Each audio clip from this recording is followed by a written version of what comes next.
تشریف فرما چکے ہیں جو صدر جمعیت علماء بنگلور حضرت مولانا مفتی حسین صاحب دامت برکاتہم استاد حدیث صدر جمعیت علماء بنگلور تشریف لا چکے ہیں، تو لہٰذا نوجوان سے بھی درخواست ہے کہ وہ چیروں پر تشریف فرما۔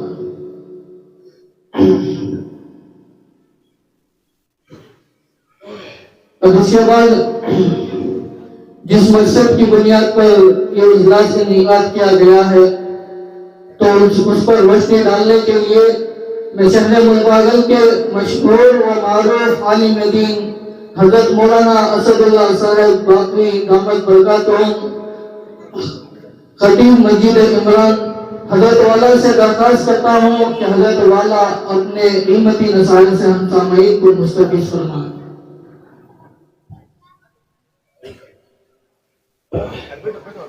صلی علی رسولہ الکریم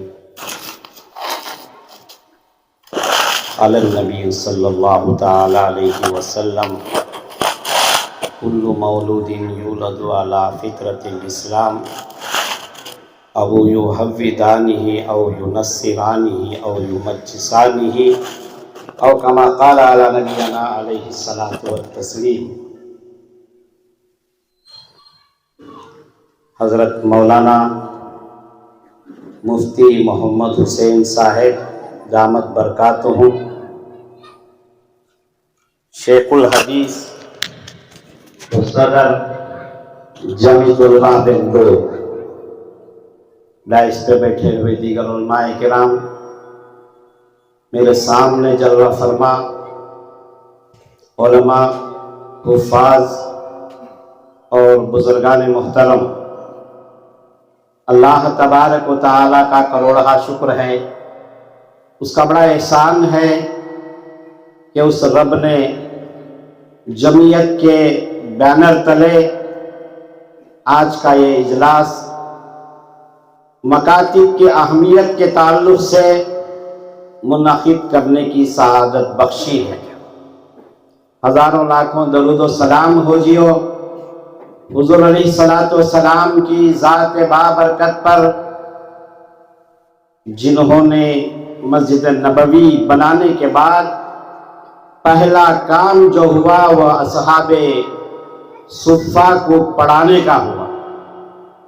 اس سے مکاتب کی اہمیت، عظمت معلوم ہوتی ہے۔ دوستو، مکاتب ہر مسجد سے، ہر گلی میں، ہر محلے میں رہنا چاہیے، اس لیے کہ مسلمان بچوں کو قرآن سے جوڑا جائے، مسلمان بچوں کو نماز کی ترغیب دلائی جائے۔ اگر مکتب سے رشتہ ٹوٹ جائے تو ہمارے بچے چور، اچکے، ڈاکو غلط راہ میں لگ جائیں گے۔ حضرات، 1880 میں، میں ایک تاریخ بتا کر میں اپنی بات ختم کرتا ہوں۔ 1880 میں لندن میں ایک کانفرنس ہوئی، اور وہ کانفرنس میں یہودی، نصرانی، مجوسی بیٹھے ہوئے تھے۔ ان کی فکر یہ تھی ساری دنیا میں مسلمان کو قرآن سے کیسے دور کیا جائے، مسلمانوں کو مسجدوں سے دور کیسے کیا جائے۔ تو بات یہ آئی کہ ماں کی گود پہلا مدرسہ ہوا کرتا ہے، ماں کی گود کو بگاڑ دینا چاہیے، اجاڑ دینا چاہیے۔ یہ بچے بگڑ جائیں گے، یہ بچے چور اچکے بن جائیں گے، یہ بچے قرآن سے دور ہو جائیں گے۔ یہودیوں اور نصرانیوں کی میٹنگ میں یہ طے ہوا 1880 میں۔ تو اس کے لیے کیا کرنا چاہیے، پلاننگ تیار ہوئی۔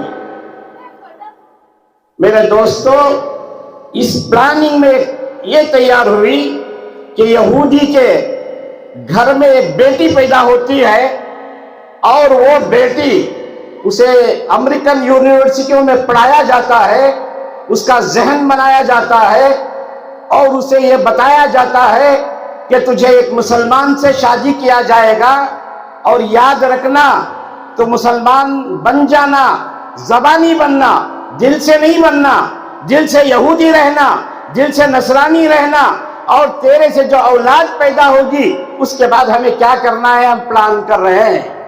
تو اس لڑکی کو امریکن یونیورسٹیوں میں پڑھا کر مصر کے ایک مالدار نوجوان سے شادی کرائی گئی۔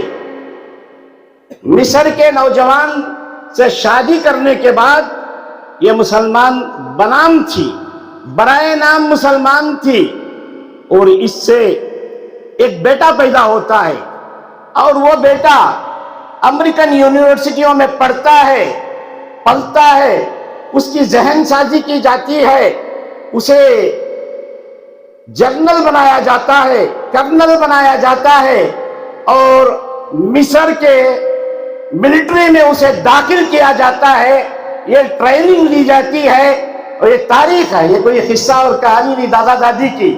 اور اس لیے کہ ان مسلمانوں کے ذہنوں کو یہودیہ نہ بنایا جائے، مسلمانوں کے ذہنوں کو عیسائیہ بنایا جائے، مسلمانوں کے ذہنوں کو نصرانی بنایا جائے، تو وہ کرنل ایجپٹ کی، مصر کی ملٹری کا کرنل بنتا ہے، جنرل بنتا ہے، اور پھر اس کے بعد ایک دن وہاں کا تختہ پلٹ کر صدر بن جاتا ہے، اور اسی کو السیسی کہتے ہیں۔ جی اور مرسی کو جو ہے جی مرسی کو بے دخل کر دیا جاتا ہے۔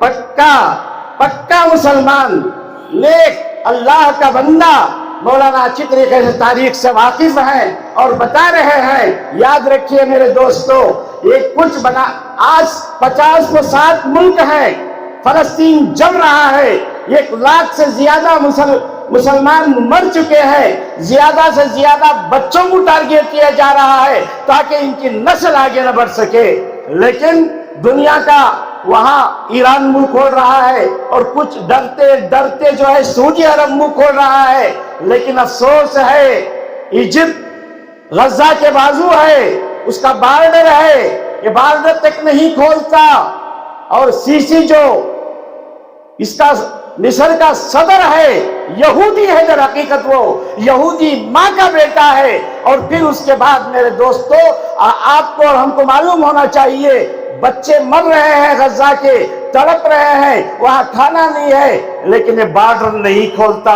اس کے سنگ دل کو دیکھیے، اس کے سخت دل کو دیکھیے، یہ پلاننگ ہوتی ہے، اذانیں بھی دی جا رہی ہیں، نمازیں بھی پڑھی جا رہی ہیں۔ میرے دوستو، میں آپ کو بتاؤں، یہ مساجد سے، مکاتب سے، مدارس سے مسلمانوں کو دور کیا جائے اور ماں کی گود کو بگاڑ دیا جائے۔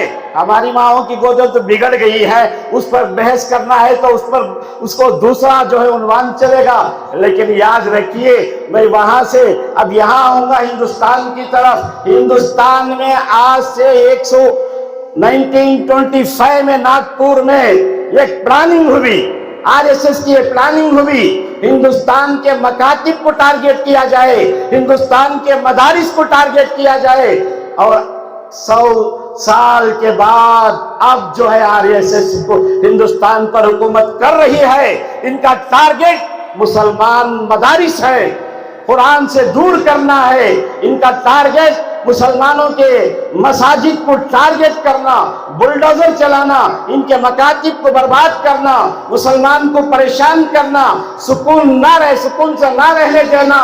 آج ہندوستان کی حالت آپ دیکھ رہے ہیں، وہ پھر سے فلسطین جیسا ملک ہندوستان کو بنانا چاہ رہے ہیں۔ اب بھی مسلمان آپس میں لڑتے بیٹھے ہوئے ہیں، یہ دیوبندی ہے، وہ بریلوی ہے، وہ اہل حدیث ہے، یہ فلاں ہے، وہ تبلیغی ہے۔ افسوس ہے ہماری اس نادانی پر، ہمارے اس فرقہ بندی پر۔ کب ہم سنبھلیں گے، کب ہم سمجھیں گے؟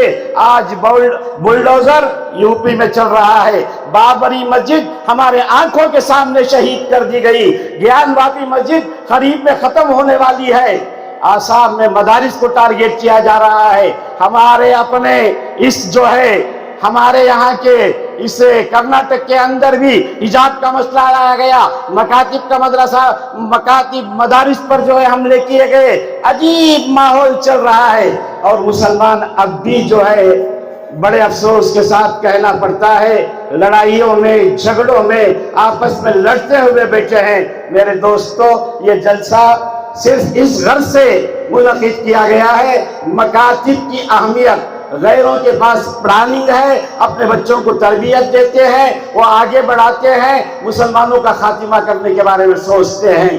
ہماری ٹریننگ نہیں ہوتی، ہمارا جو ہے ہماری پلاننگ نہیں ہوتی، ہماری سوچ جو ہے گندی سوچ ہے۔ ہمارے بچوں کو انگریزی مدارس میں، انگریزی اسکولوں میں داخل کرنے کے لیے ایک بچے پر جو ہے ₹1,00,000 ایک سال کو خرچہ آتا ہے کم سے کم، لیکن ایک مکتب میں پڑھانے کے لیے کوئی رقم نہیں، کوئی پیسہ نہیں، قرآن سے جوڑنے کے لیے، نماز سے جوڑنے کے لیے، مسجد سے تعلق پیدا کرنے کے لیے کہاں جا رہی ہے ہماری قوم؟ شرم سے ڈوب مرنا چاہیے۔ ہماری بیٹیاں اسکرٹ پہن کر اسکولوں میں، کالجوں میں پڑھ رہی ہیں، ہماری شرم مر گئی، ہماری غیرت مر گئی، ہمارے مکاتب اجڑ رہے ہیں، ہمارے مدارس کو ٹارگٹ بنایا جا رہا ہے۔ آپ بھی نہ سمجھیں گے تو بہت جو ہے خطرناک زمانہ ہم پر آنے والا ہے، ہندوستان پر۔ ہمارے علماء بتا رہے ہیں، ہمارے اکابر بتا رہے ہیں، تاریخ یہ بتاتی ہے کہ یہ وزیر داخلہ کہتا ہے کہ ہم اب 50 سال تک حکومت کریں گے۔ کیسے حکومت کریں گے؟ ظلم دیکھ رہے ہیں، زبردستی دیکھ رہے ہیں۔ کوئی مسلمان ایم پی جو ہے پارلیمنٹ میں نہ جائے، کوئی مسلمان جو ہے ایم ایل اے نہ بنے، کوئی مسلمان کونسلر نہ بنے، یہ سب پلاننگیں ہو رہی ہیں، اور ہم آپس میں لڑتے لڑتے کب تک لڑتے رہیں گے ہماری سمجھ میں نہیں آتا۔ میرے دوستو، ہمارے مہمان مقرر ہمارے سامنے جلوہ فرما ہے، میں صرف ایک تاریخی بات آپ کے سامنے رکھا تاکہ دعا کریں کہ اللہ تبارک و تعالی ہمیں سمجھ عطا فرمائے، اور مکاتب سے ہمیں جڑنے کی اللہ تعالی ہمیں توفیق عطا فرمائے۔ وآخر الدعوانا الحمدللہ رب العالمین۔ میں ہوں سید منیر، سن میرے رب یہ دعا، میں ہوں سید منیر۔